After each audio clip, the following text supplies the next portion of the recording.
Welcoming traveler. Get ready to level up in Dynasty football.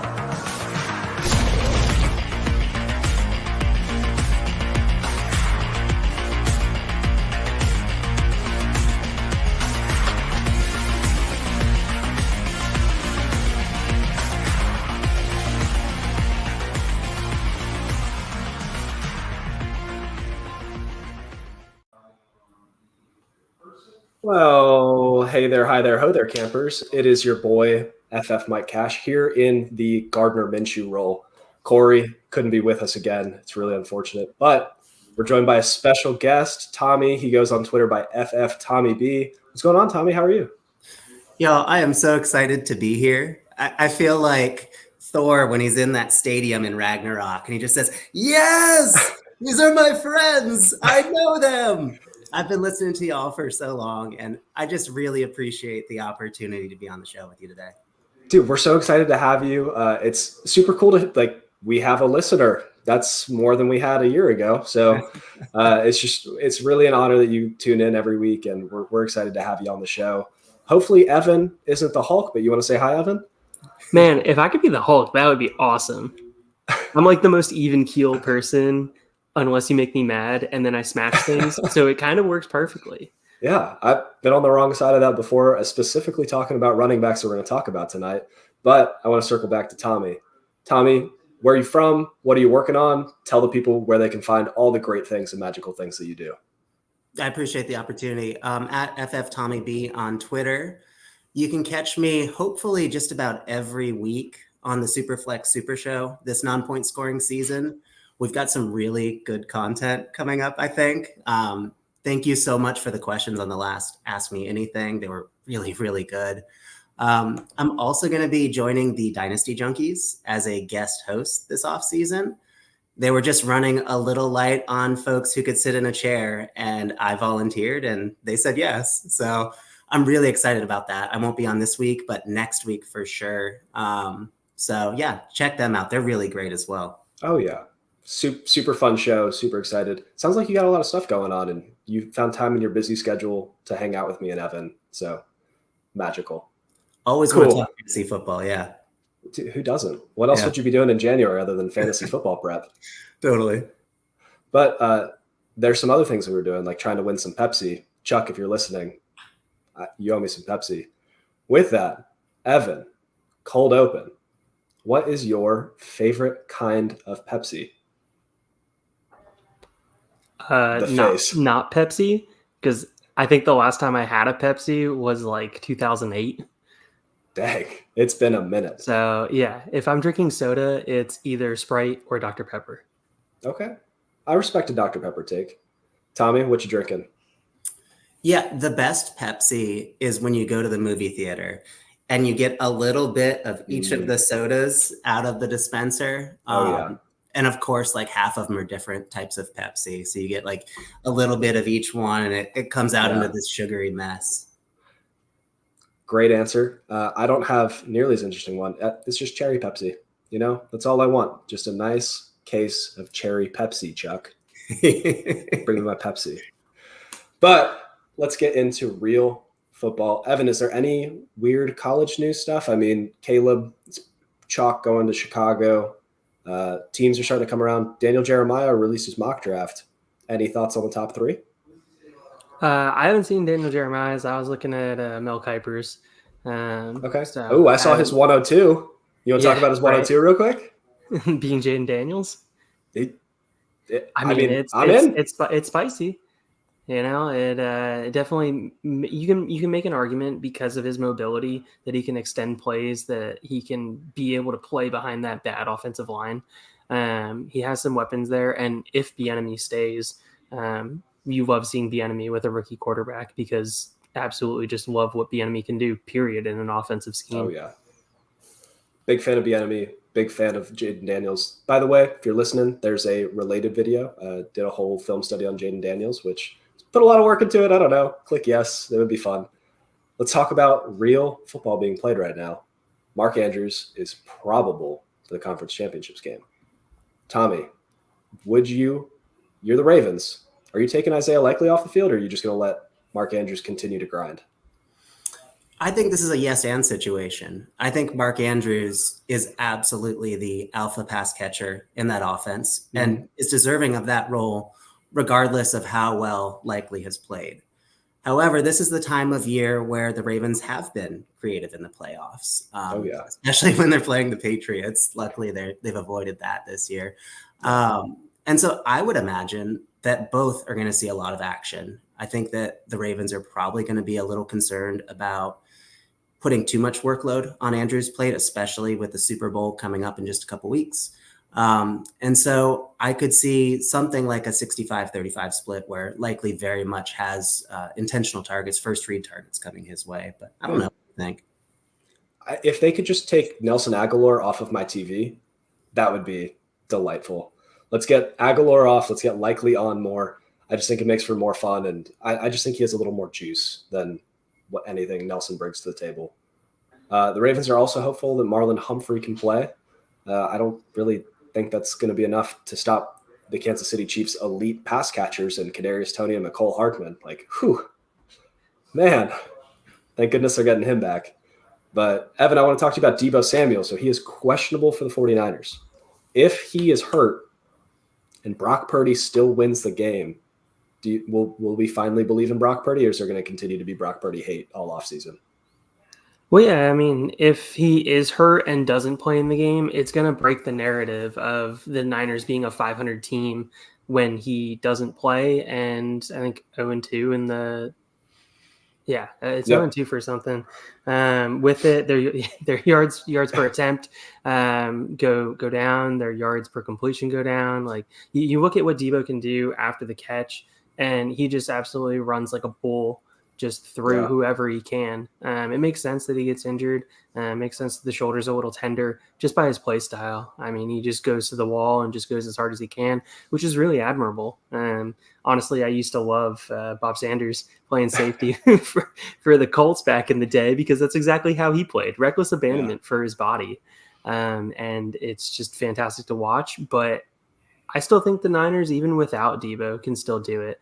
I mean, I think Kittle is primed for a giant game. You look at how how tight ends perform against Detroit, and the opening line, I think, on Kittle was like 56.5 yards or something like that. Which if Deebo isn't playing, I may get in early and take a 10% loss on a cash out if Deebo ends up playing. On that type of ticket. But yeah, the payout for it, I mean, could do a ladder on it as well. That makes sense. For those of you at home, Evan is our degenerate gambler on the podcast. So if you have gambling questions, hit up Evan. Let's run through some coaching changes. So I only have one written down here. Antonio Pierce will continue as the head coach of the Las Vegas Raiders. Is there any other breaking news that I'm missing right now? No, not breaking. I mean, the news has been that the Atlanta search has kind of stalled on Belichick, which is nice or bad, however you want to look at it. I think Kirk Cousins came out and said that if he goes to Atlanta, like, why would he not want to play for a Hall of Fame coach? Which makes it really interesting and really exciting to think what could happen if that pairing occurs. So it is a little unfortunate to hear that search is stalled. But good on the organization for not just being Belichick or bust in their coaching search. Yeah, I agree. Speaking of Atlanta, the old Atlanta head coach, Arthur Smith, allegedly has, quote, more than 7 interested parties for him to be the offensive coordinator. Tommy, who's your favorite team? The Jacksonville Jaguars. Would you want Arthur Smith as the head or the offensive coordinator of any team that you even kind of root for? When I saw that tweet, I was like, it feels like when someone says that they have a girlfriend, but they go to a different school. I don't believe that there's 7 teams out there that could possibly want Arthur Smith in the NFL. That can't be true. If it is, there's something systemically wrong with the entire 32 team organization. That can't be true, right? There's only one system that works for Arthur Smith, and it's hand the ball to Derrick Henry and then throw the ball deep to AJ Brown, which I'd like to think that most people could draw that up. Evan, gun to your head. So Ben Johnson has moved on as the Philadelphia Eagles head coach. Would you rather have Cliff Kingsbury or Arthur Smith as the next offensive coordinator? Cliff in a heartbeat. That is the correct answer. Yeah, in a heartbeat. I don't even need to take a moment to think about that. That is an immediate answer right there. People think about what Cliff did as a head coach, and like they're really like they have that weird taste in their mouth. But like he was a good OC. He's a creative offensive coach. He is a good offensive play caller. Yeah, just not a leader of men or a head coach, which not everybody is, and that's okay. Yeah. Do you guys want to talk about the Brian Callahan hire as well? I would love to hear your thoughts on it. I love it as a Jaguars fan. I think it was a terrible hire, and I couldn't be more excited. I get that there was some success in the Cincinnati Bengals offense. Even when Burrow went down, the Bengals came to Jacksonville and hung like 30 points on us. So I witnessed it firsthand. However, I don't see this new brain trust succeeding in the way that a Mike Vrabel-led organization would. And so I was thrilled by it, but I'm really curious what y'all think about this hire. I'm a medium Will Levis guy. I, used to be bigger, and then, the sheen kind of wore off there. I think adding somebody with experience developing a quarterback makes a little bit of sense. And he was with T. Higgins. T. Higgins is a free agent, and T. Higgins grew up in Tennessee. So if the whole point of hiring him is to draw that receiver to a smaller market in Tennessee, there's worse ideas. So I don't hate the hire, but I'm not like head over heels like, wow, this is the answer. This is the way forward. It's just an option. Evan? Yeah, I mean, you listen to what Amy Adams says about Sorry, Tim. the way that franchise is going. And she wants to score points. She wants the team to score points, and you have to bring in an offensive coordinator to be the head coach, which I think really limited the choices actually for head coach. So I think it made the search relatively easy for them to go be like, okay, here's our 4 or 5 offensive coordinators that we want to interview for the position. Let's make our decision now, so that now we can go get an OC and a DC, which I think one of the 2 of them is going to have to have been a former head coach, which I think will be interesting to try and watch play out. It's very, very rare that you see an entire staff of the big 3 end up being people who have never been actually at that position before. Yeah. You really want somebody with the experience to be able to walk your new rookie head coach through, hey, this is what a head coaching position really looks like. So I think that'll be really interesting to look at moving forward. But yeah, they can go get T. Higgins, and that would make the offense more fun. But their offensive line is still Swiss cheese. It is still a bunch of garbage cans and Peter Skoronski out there. So I think everybody in town here thinks that they have to go offensive lineman in the draft. They don't really see any other position that they need to take in the first round.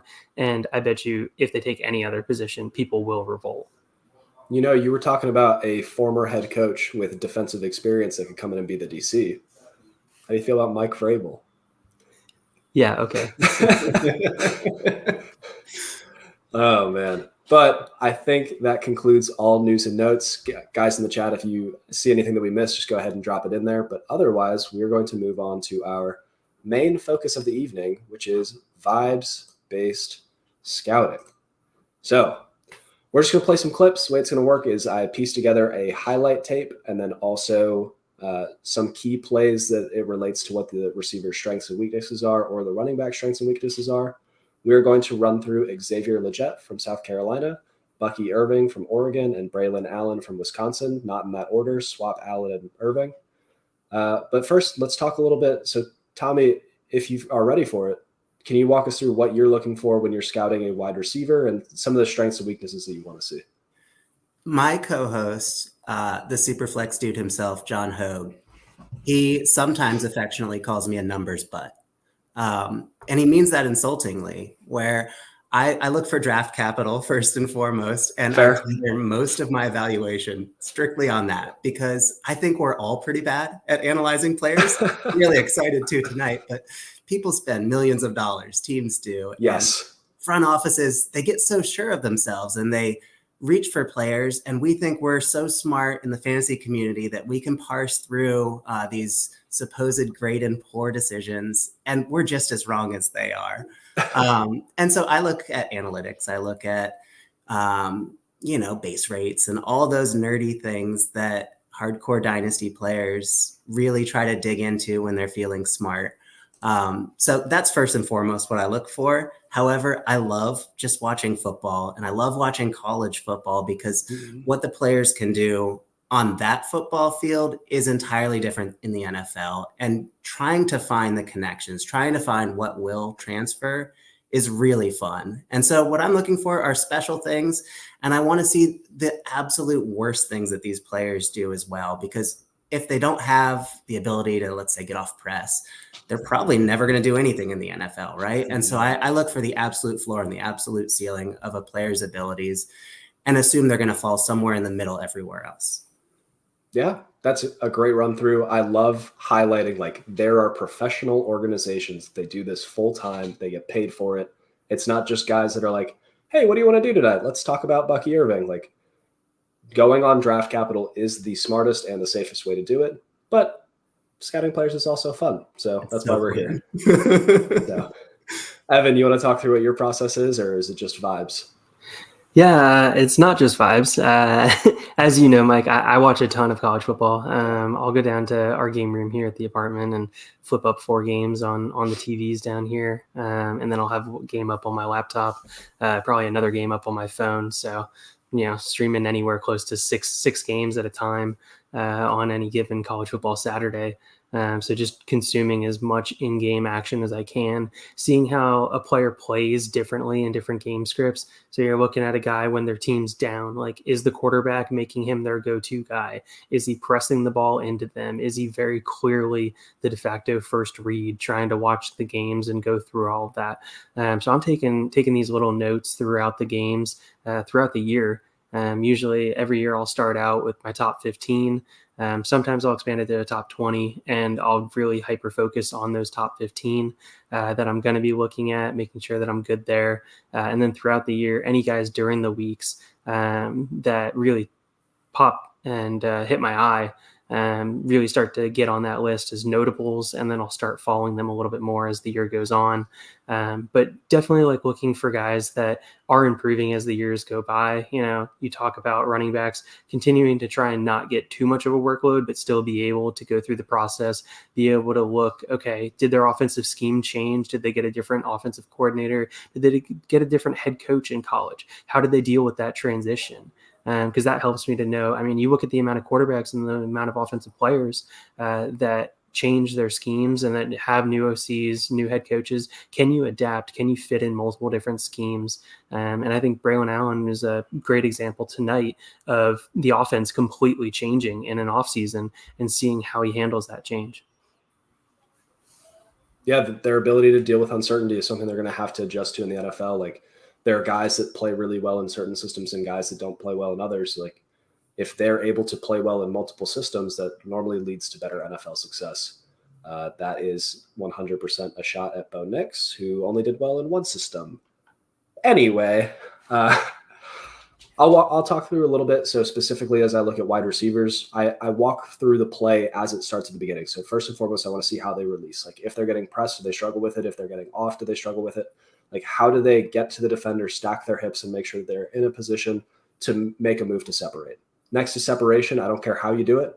If you're just faster than everyone else on the field, you're faster than everyone else on the field. I just care about how far away from the defender you can get so that the quarterback sees that you're open. Next, I want to talk about their hands. So if they're wide open, like, there's a couple of different ways a receiver can catch ball. Like, are they snatching it out of the air like Keon Coleman? Are they just grabbing it like a regular receiver, like a Ladd McConkey? Or are they clapping at the ball like a goofball, like Quentin Johnston?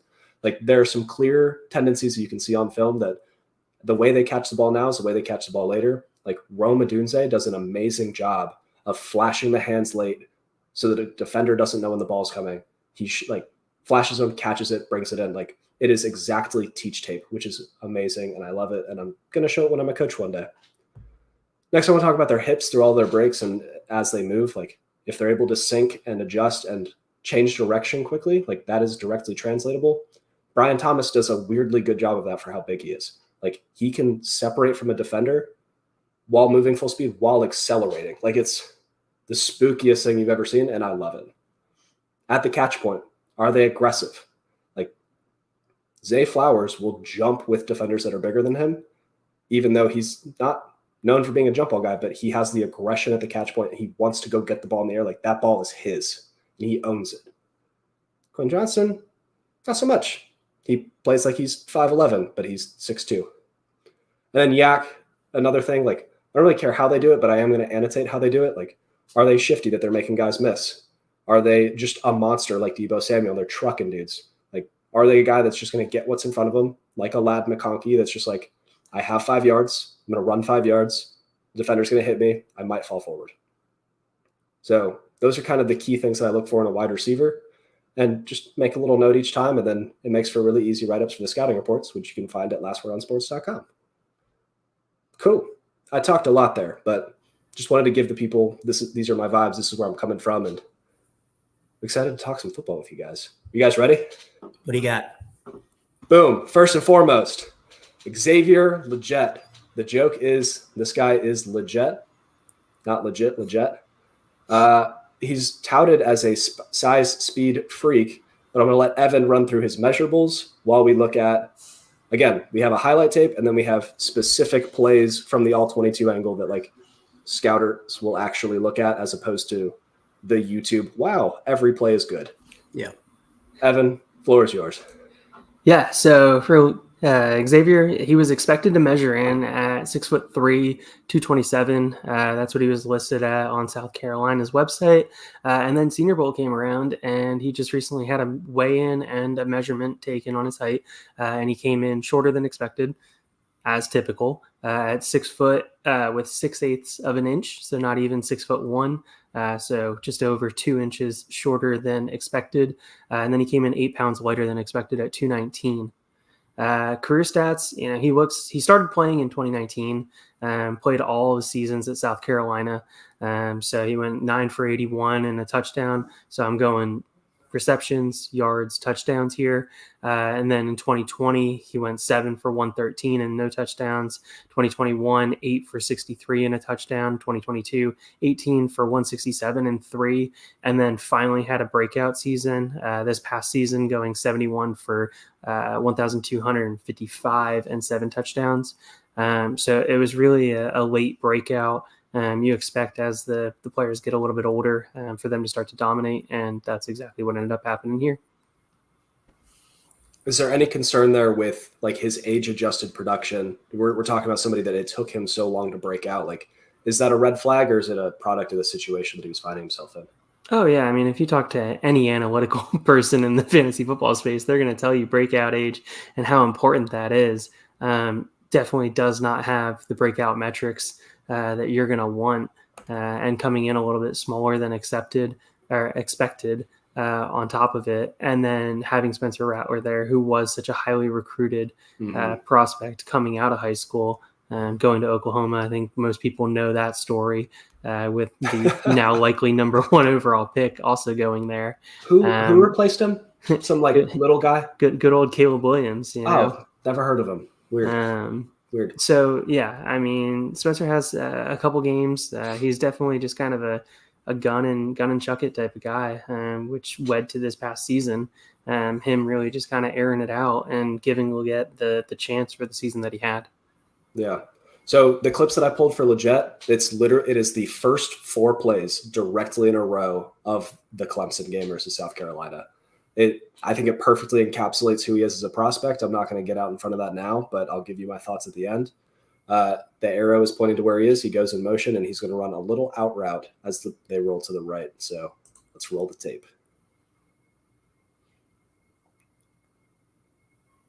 I mean, fine separation, fine release, but like they had him go in motion, and that was kind of an easy situation to be in as a receiver. Like, they're not right up in your business. I don't think for me personally that route was as flat as I thought it should have been. I think he gave the corner a chance on that route to be able to undercut the ball. Yeah, no, it's all over his film. He rounds his routes. He tries to get away with athleticism that I was talking to a friend about this. It feels like South Carolina recruited a bunch of guys that were the best athletes in their high school, like all college athletes are, but they're not good enough that they're the best athlete in college. So now you just have a bunch of guys that were super good, but now they don't know how to be coached, but now they still play like they are built different, and they're not. So doesn't end well. This next play is just a personal favorite of mine. They send him in motion. It's a quick little dump off. It's a lateral, and it hits him in the hands, which is a bad place to throw the ball to Leggett. So here you'll see him come across the screen. Again, this is the second play of the game. And like I put a little bubble here. Like what is going on here? This is supposed to be a design touch with an easy play. Instead, he ends up dropping the ball, getting tackled, giving up on the play early. So disgusting. Play number 3. He is running a deep post.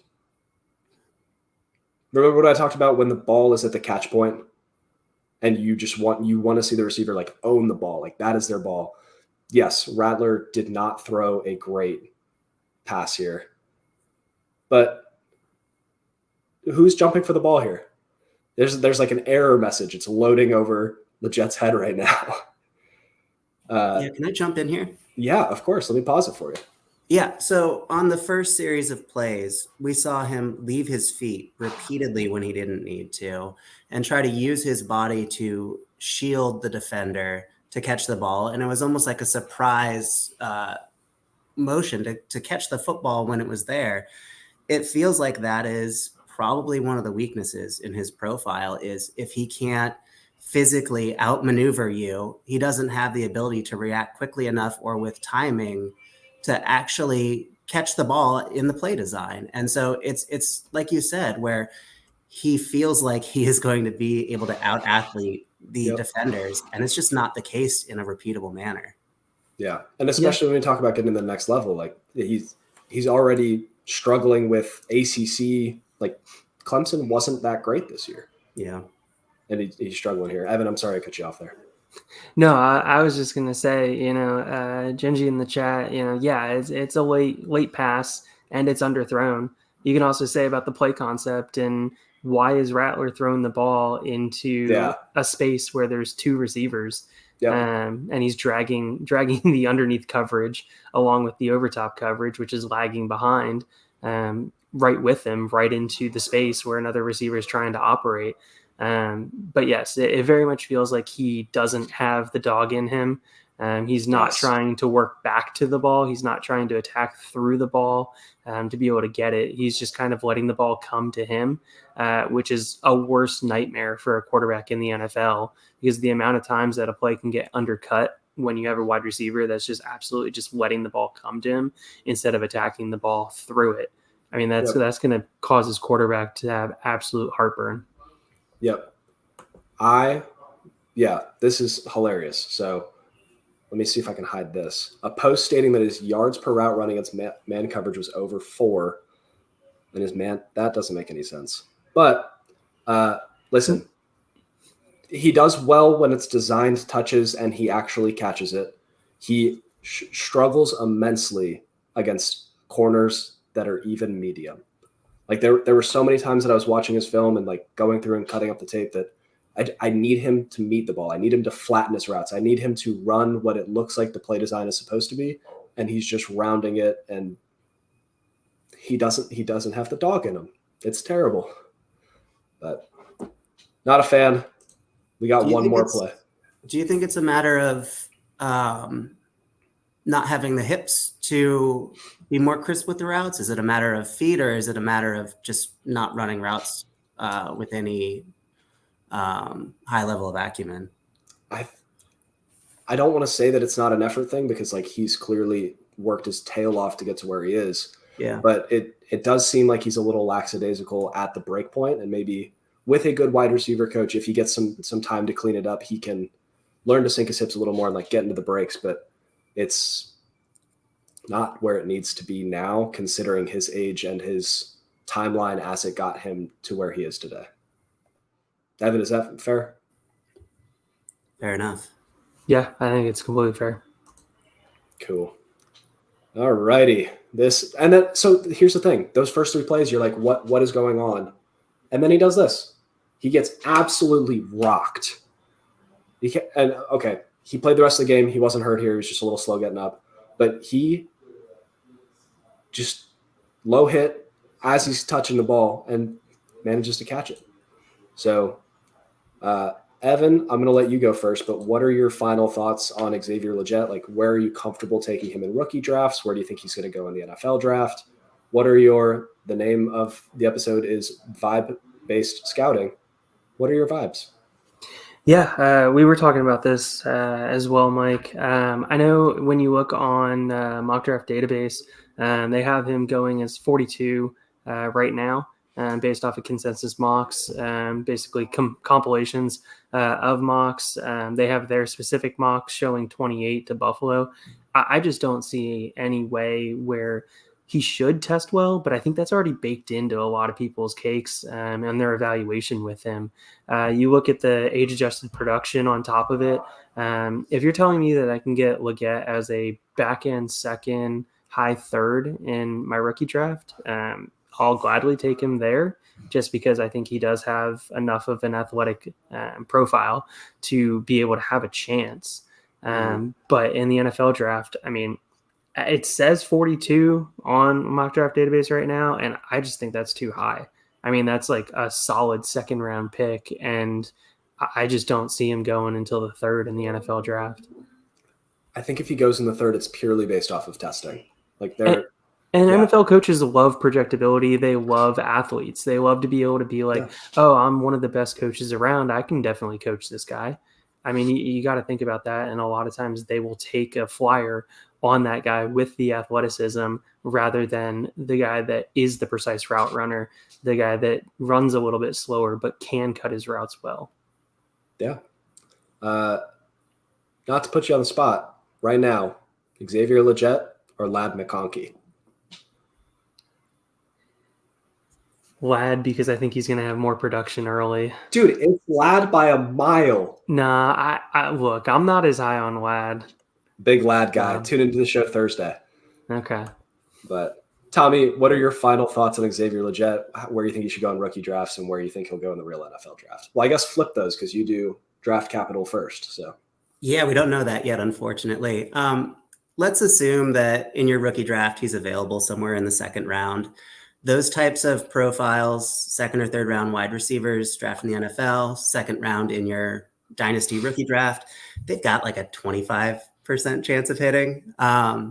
That's being, a top 24 finish at any point in their career. So my hope, my goal, my aspiration, if I were to draft him, would have to be like a Kenny Britt style career where I'm getting, one top 12 finish in fantasy and some usable years. Nothing amazing. But that's really what you get in the second round of rookie drafts. That's fair. I can't get this comp out of my head after somebody said it to me. I don't remember who, otherwise I'd shout him out on the show. He's just Jonathan Mingo. Like he doesn't separate well. He's touted as a physical freak, but then he's probably going to test above average, but not crazy. And he's not nearly as big as he said he was. Like that. he's Jonathan Mingo. So that's fair. Yeah. I'm excited for him. I'm rooting for him. Obviously, we root for all of these prospects, and they're all amazing human beings and would dominate the three of us if all three of us tried to do anything. But rookie drafts, he's off my board right now. So, cool. You guys ready to move on to Braylon Allen? Let's do it. He's your favorite RB, Mike. We gotta love on him. Oh, we're gonna talk.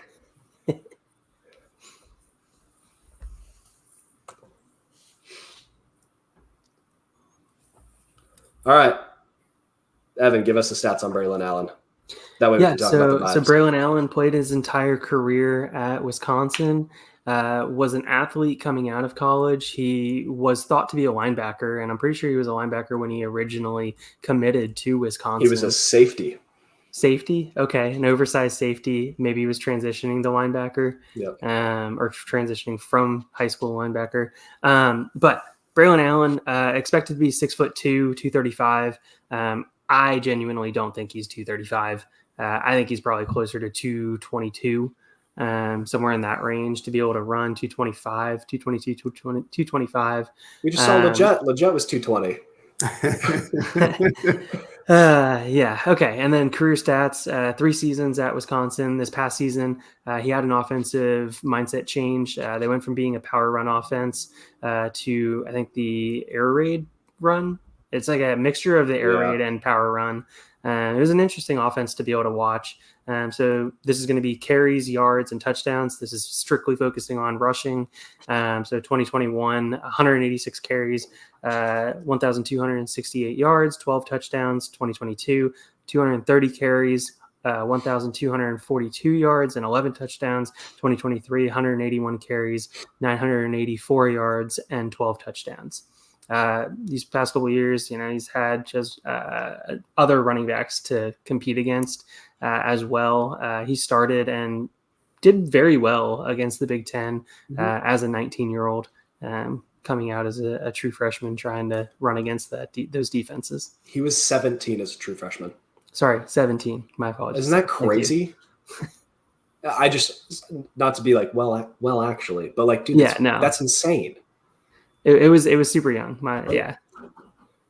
We already jumped into the plays. I need to move inside. But initial thoughts on Braylon Allen. Obviously, if you've listened to the show, you know that I love Braylon Allen. After watching the film, I did see there's like a little more to be desired. Like the highlight tape is cool. He's trucking dudes. He's doing big boy things. But there's sometimes that it looks like he forgets that he's 240. Like he's running out there like he's like he runs like he's Bucky Irving sometimes, but he's not nearly as fast. So I'm excited to get into some specific plays with him. Tommy, do you have any pre-film Braylon Allen vibes? Not really. I mean, I love him. I love big backs that are fast, especially if I can get them fairly cheaply in my rookie drafts. This is exactly the type of profile that I want to invest in, but let's dig into the film. Heck yeah. Spoiler alert, he is not fast.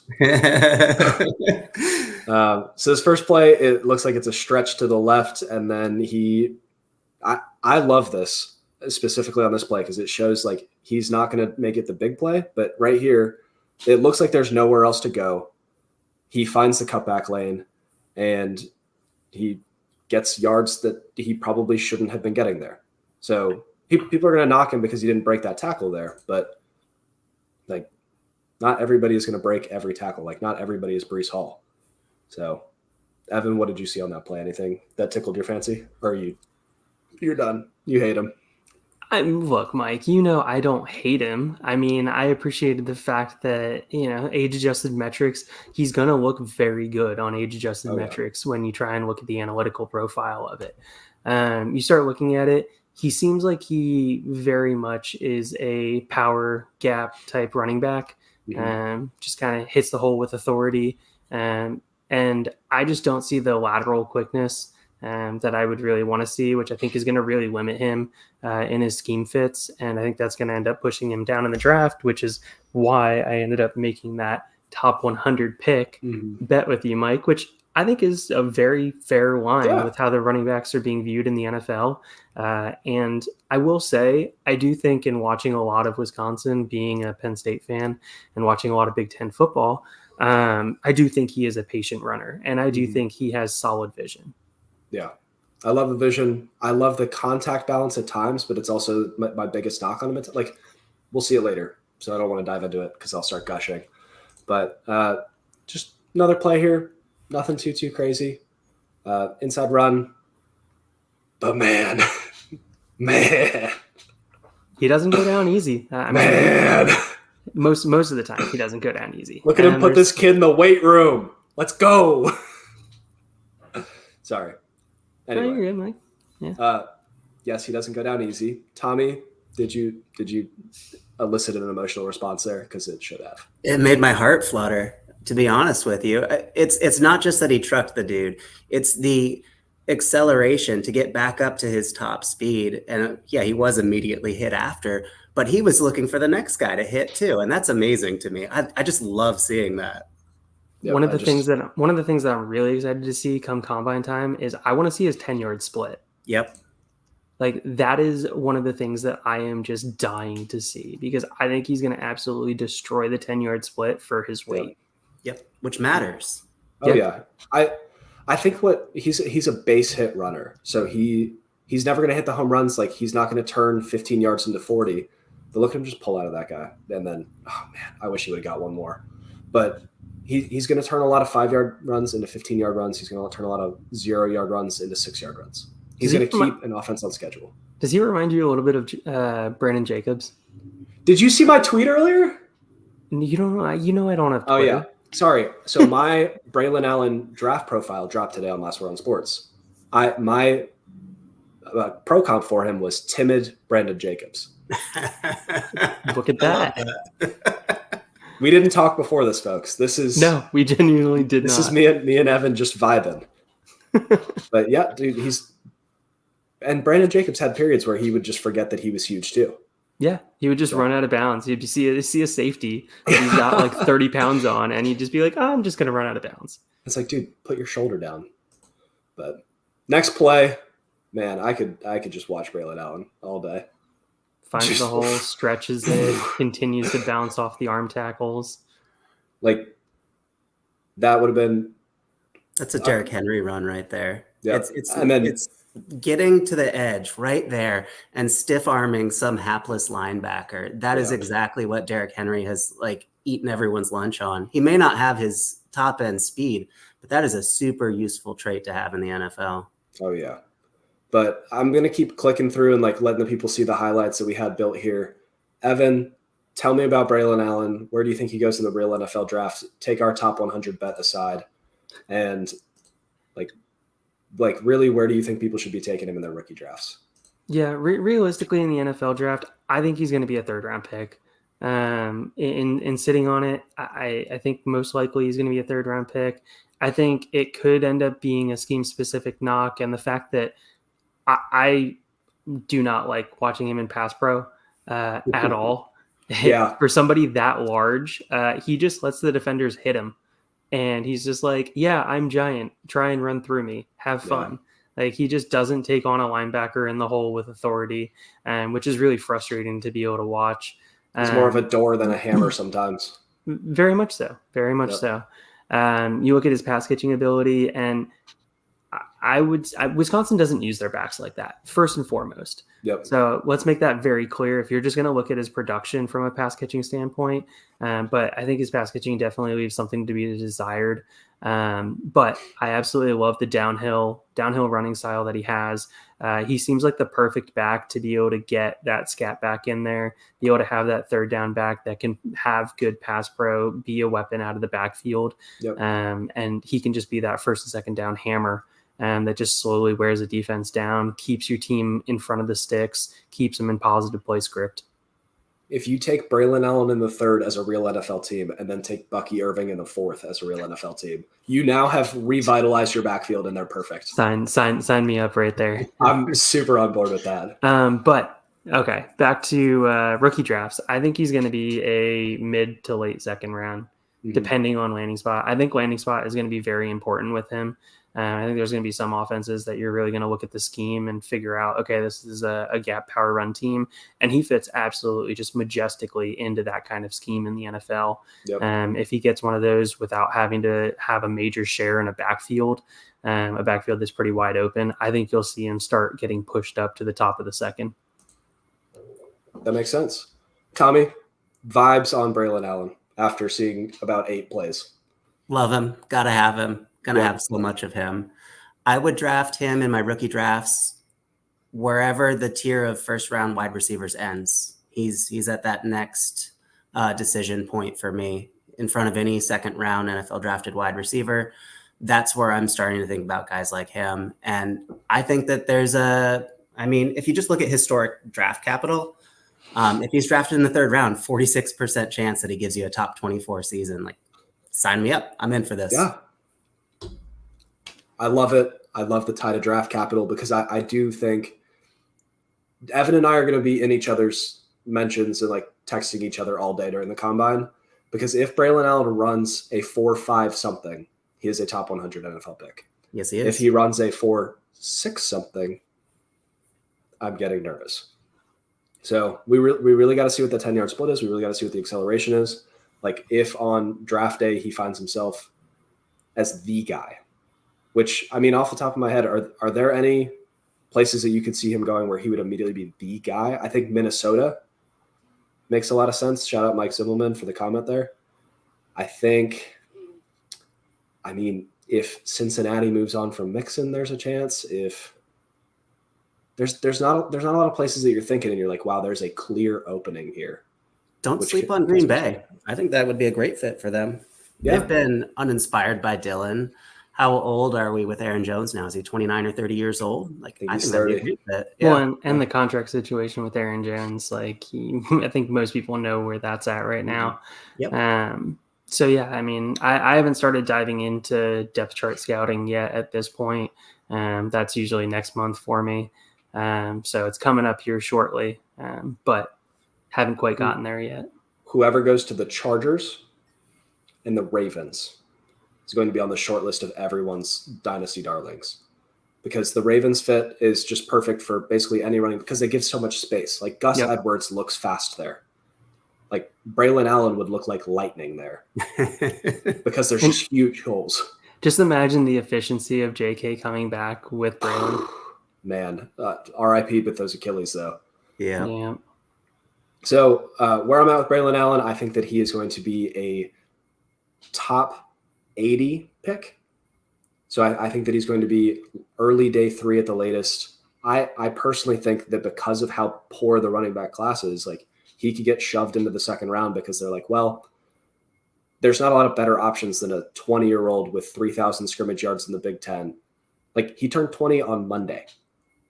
That 20 years old. He still can't legally drink, but he's going to be trucking NFL linebackers in a couple months. Like that is insane to me. That doesn't click the right way. So I think he's going to get day 2 capital. And if he gets day 2 capital, like I expect, I'm comfortable taking him, like Tommy said, right after those first round wide receivers. And I might even like flex him in front of one of those. If there's one that I don't really love that goes to a bad place, like if Keon Coleman, who has a very weird profile, goes to a very weird fit at the end of the first round, like maybe I swap those two. So back into the first, if he gets a good landing spot, middle of the second, if he gets a really cruddy one. But cool. Those are good vibes around Braylon Allen. Evan, you're coming around. I like it. Let's talk about Bucky freaking Irving.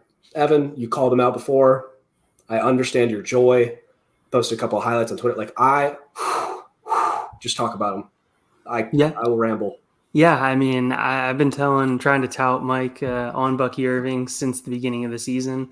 Coming into this season, I was really high on Bucky and what he does for that offense. You know, you look at him every single time he touches the ball, he has a chance to house it. He's an absolute jitterbug out in the open field. He has incredible lateral quickness. Absolutely love watching him in that Oregon offense. And for all the crap that everybody gives of players coming out of Oregon, like Oregon's offenses have been elite for many, many years. And Bo was very efficient in that offense. And you look at the lateral quickness. So, expected measurables here, getting back to that on Bucky. He's expected to be 5'10", 195. So he's going to be on the lighter side. That's not the typical 3-down back that you want to look at. But I still think we've seen guys like Achane. We've still seen other running backs in the NFL that have succeeded at those sizes in reduced roles. And he's a efficiency back. He is not a total workhorse back. Mike? There is no way that he weighs in at 195. No, I honestly think he's going to be closer to 185. I think he's Achane sized. I think he's bigger than Achane, but still. You look at career metrics here.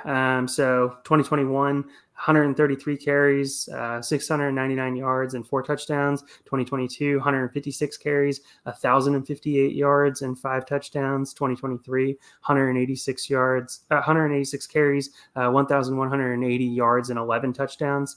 So you really see that final season really taking off, which correlates with Bo and that offense really getting comfortable.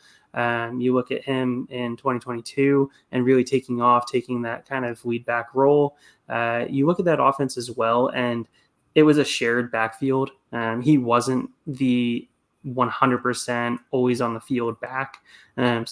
So he was used like that in college, which I think will translate and show NFL teams that, hey, this is a guy that's going to be in a committee backfield, most likely a 2 or 3-headed committee come the NFL level.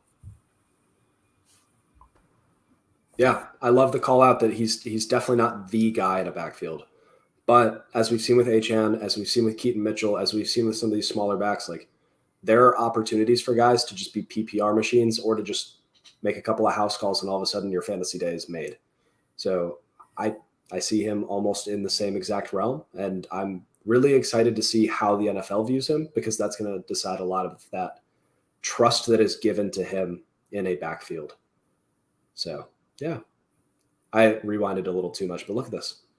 Make a guy miss, plant hand on the ground. He is 185, maybe. Soft, maybe.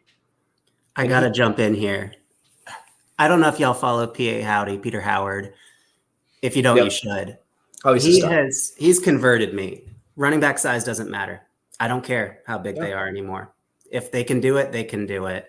This to me is sexy Myles Gaskin. I love it. I am not at all deterred by the size, and I don't think you should be either. I think the NFL is different enough today to where we don't have to have those preconceived notions of a 220-pound running back being a bell cow. Linebackers are smaller now. If you have this level of slipperiness and this vision, and if you're not getting squared up consistently, you can play in the NFL today at this weight, at 185. It's like NFL teams are figuring out what we've known in Madden for years, that you just pick if you pick the fast players can't get touched, so then there's no chance for you to get tackled. Yeah. Like, look at this. So this is the last play in the highlight film. He jukes a guy. That linebacker doesn't hit him square. He has 5 more yards to get the first down? He carries the dude. He's not carrying him on strength. He's carrying him because he didn't get hit square and because he's having the contact balance to carry through and push.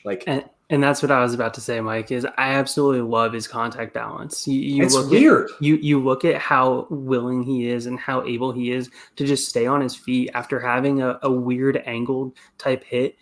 Just biomechanically, if you look at the hits that he takes too, he takes very, very few direct hits. Like one of the people that it kind of reminds me of, and I get it, it's a quarterback, but it reminds me of how Lamar just takes so many hits that are just like a little off center so that he doesn't absorb the type of blow, which biomechanically then tells you that deflection angles and impact forces just get drastically decreased on the body.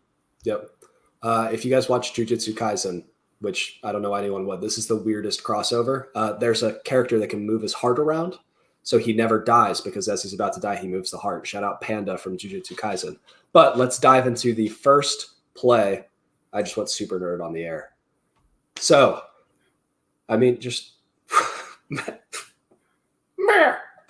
like it took like half a step there and he was gone. I think I froze this as I was making the tape, but like that, what? That's not real. That's not how that's supposed to work. So I'm going to go ahead and check that off as a good thing. And also, hello, Olivia. Never heard Olivia. of you. That's my wife. You're hey. Bucky Irving in space it's kind of like Tyreek Hill-esque. He's not the same level, but if you see him here in space, like make a guy miss, make another guy miss, like he could win tag in a phone booth. And that's, I love that. Here, wait, I'm going to rewind on this one. Tommy, how many? Oh, you go ahead, Evan. Yeah, I was just going to say, going back to that play that you were just showing, well, one of the things that in watching the games, it seems like and I haven't dove into the film like 100% on these games, but it definitely looks like once he gets up to full speed, it's a lot harder for him to change directions, and he's not nearly as much of a jitterbug. Yes. But when he actually is stopped or just starting to accelerate, absolute jitterbug makes people miss left and right. Dude, he's like jumping all over the field. It doesn't make sense. Yep. But once he's in that full out sprint, It's like big, long turns. But yeah, short area. It's so fun. Tommy, how many running backs have you seen lined up in, we call this like the sniffer, or like, like a wing back, like it's 1990 or 1980. He's almost like a tight end right now. Have you seen this in an NFL Oh, you love field? to see it. This is beautiful. And then look, I love this play design. That is illegal. They are blocking. You can't do that yet because it's a downfield pass. Yeah. It's college football because they get away with it. Then just, it was almost like a fake chip. Yeah. But design touches in space, reads the blocks, and just enough contact balance to get the first down. Like, you love it. And then this play. So I put this one on. It's not the prettiest play, but I want you guys to look specifically at what happens to the first defender that makes contact with Bucky. That is a linebacker, and he tosses him. Bucky weighs less than my little brother, who is a very skinny man. And that he's just throwing. This was Utah, I think. It was either Utah or Washington State. Either way, like a solid defender. But he knows how to use leverage, and that's one of the biggest things for small running backs is you can be small and still be very effective if you know how to use leverage to be able to get these linebackers and get these linemen off of you. Because, I mean, you're giving up 100 pounds to most of these linemen. Yep. You're giving up 70, 60 pounds to most of, well, maybe a little less with these days with NFL linebackers getting a little bit smaller, but you're giving up a significant chunk of weight to these guys. So once again, if you get their momentum going one direction and you're able to get them just a little bit off center, it makes it that much easier to shed the tackles. He plays like a judo fighter. Like he's just using momentum and like tossing hips. And it is lovely. This one, again, nothing special. He gets gang tackled. But when we see it from the L22, I went ahead and I started to add. I couldn't count how many players there were because I'm not that smart, but like started going through. So he broke, I think, 2 tackles before this.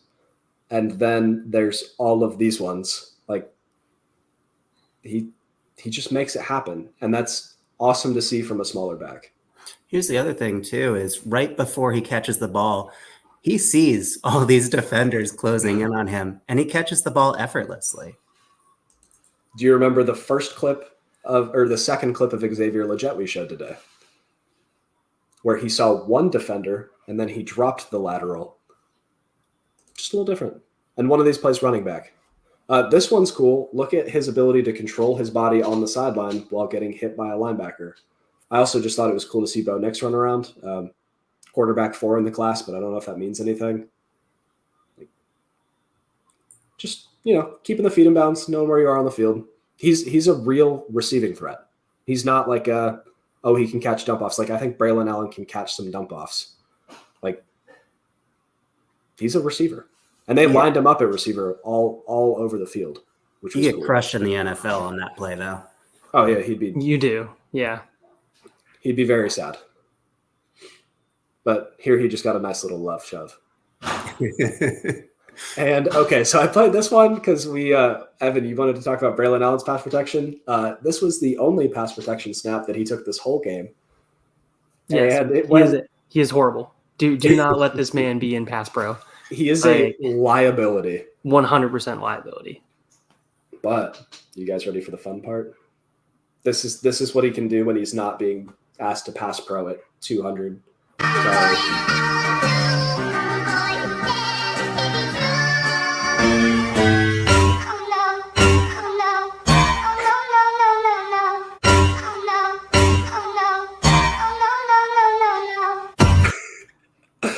Sorry. Always play to the whistle, number 8. because I don't know if you guys saw that, but that He's was my getting favorite clip of the whole absolutely night. destroyed. But when you get him the ball in open space, like absolutely just gobbles up yards as fast as possible. Which I absolutely love. Like you're looking at a guy that wants to get north and south, has the wiggle east and west to be able to make a guy miss in the open field. You put him one-on-one against a corner, and I bet there's very few corners in the NFL that are actually having a clean tackle on him one-on-one. Yeah. He has the contact balance to make corners a mismatch. He has the speed to make linebackers a mismatch. Like if he finds himself in the right system, like Achane did, like he's going to be a dynasty darling and a fantasy football darling. So for all you redraft people out there, no one's going to know about Bucky Irving in mid-August. Everyone's going to know about Bucky Irving in October. So go ahead and grab him. Evan, this is our last player. We are over time, but who cares? This was a blast. Talk about Bucky, where you think his real NFL draft capital is, and your dynasty vibes. Yeah, real NFL draft capital. I think he's day 4 pick. Day 4, round 4. Day 4. Wow, yeah, day 4. Golly. Apparently, I'm tired because we're over time. But yeah, so I think he's going to be a round 4, day 3 type of pick. I think that very solidly, based off his size, based off of his production. I think he's going to test well. I don't think he's going to be considered this otherworldly athlete, but I think he's going to test well. You look at Oregon being a blue blood program. I think that's going to increase it. These NFL GMs like guys coming from these power teams. They know how to play around other very good players. They know how to fight for time and be able to go get what they want. I think he's most likely going to be a 3rd round rookie pick. If I'm guessing, I think he's with a good landing spot could potentially get talked up into the late 2nd. But I think ultimately he's going to end up being an early 3rd. If he gets a bad landing spot, maybe he drops to the mid 3rd, but I think he's going to be an early 3rd rookie draft pick. Yeah. Tommy, I don't know how familiar you were with Bucky Irving before this, but what are your vibes about him afterwards, and what are your thoughts? Yeah, I had him as a mid to late 2nd just because the running back class is not great, and I think that folks are going to reach a little bit. Like him, would love him in a Shanahan style system. Yeah. Otherwise, I'm not sure if it's going to fully translate. But at that price point, I'm interested in buying. Yeah. Where do you think he goes in the real NFL draft? 4th round. Okay. I support it. I think it comes down to how fast he runs. Like if this is another weird thing where like Achane had a much more productive profile if I remember right, but like if he runs like a track star, which he plays like a track star on film, like he could get bumped up to the 3rd round. I don't think there's any world where he goes earlier than that, but 3rd round at most, 4th round, 5th round more likely due to size concerns and what we see. So with that, it's entirely landing spot dependent. If he goes to Pittsburgh, he's dead to me. If he goes to, RIP. If he goes to Chicago, like it could be fun, but it would be like a weird, you got to figure out what they're going to do with him there. Like there are a couple of landing spots that you're worried about, and there's a couple that you're really excited about. Basically just Google who has worked with Kyle Shanahan and like pick one of those places. So I would take him back into the 2nd. Maybe the hype train builds around him as we get closer. So we'll see. But that closes out the show. Let me close the background monster with all of the lovely, lovely film. Tommy, it was a blast. I hope you had fun. Did you have fun? I had a great time. Thanks for having me on, y'all. I really appreciate it. I love your show, and everyone should listen to this because it's so much fun. I really appreciate that. Evan, did you have fun? Oh, yeah. I may be a sleepy boy, but I had a lot of fun. Yeah, I texted Evan earlier. I was like, hey, I think we're going to go a little early tonight. I didn't get as many clips as we wanted. And then we just kept rolling and the vibes were good. If you're still listening with us at home, we're giving away this card on my Twitter in a little bit. So all you got to do, just hit the subscribe button. It's free 99, $0. You hit subscribe, take a screenshot, comment it on my Twitter. It's the same as this little thing here. And then you'll get entered, and I'm going to pick one before we bounce. So that'll happen before I go to bed. Evan, Sell me on Dubby real quick. Talk to me about Dubby. It's this jitterless energy drink. Yeah, it's fantastic. When I'm just sitting here listening to engineers drove on about everything that they want to do, and developers complain that they're not going to be able to make enough money, I'm just sitting here drinking my W, being like, I'm keeping my energy level up for these meetings when I can be getting so down over all of it. It's really great for just sitting there during the day. You need that little boost, and you just don't want to have a cup of coffee. You don't want to have something that's going to stain your teeth. You don't want to have something that's going to be over here having a heavy crash to it. W is the way. Yeah. I forgot my W the other day. I had a monster at work. Oof. I ended up, dude, I like couldn't fall asleep that night. I was like sitting there like jittering. So big W guy, swapped out my energy drinks for that, swapped out my coffee for a little bit, but I just also like the taste of coffee. Big fan. Use code FFRPG at checkout. Thank you so much to everyone that's tuned in. Thank you so much. Tommy, do you want to tell the people where to find you one more time? Sure. At FFTommyB on Twitter, on the Superflex Super Show, and coming up very soon on Dynasty Junkies. Tommy's a rock star. Go follow him. Make sure you follow Dynasty Junkies. Make sure you find more Tommy, because I need more Tommy in my life too. Thanks so much, everybody, and have a great night. Bye-bye. Bye. Bye.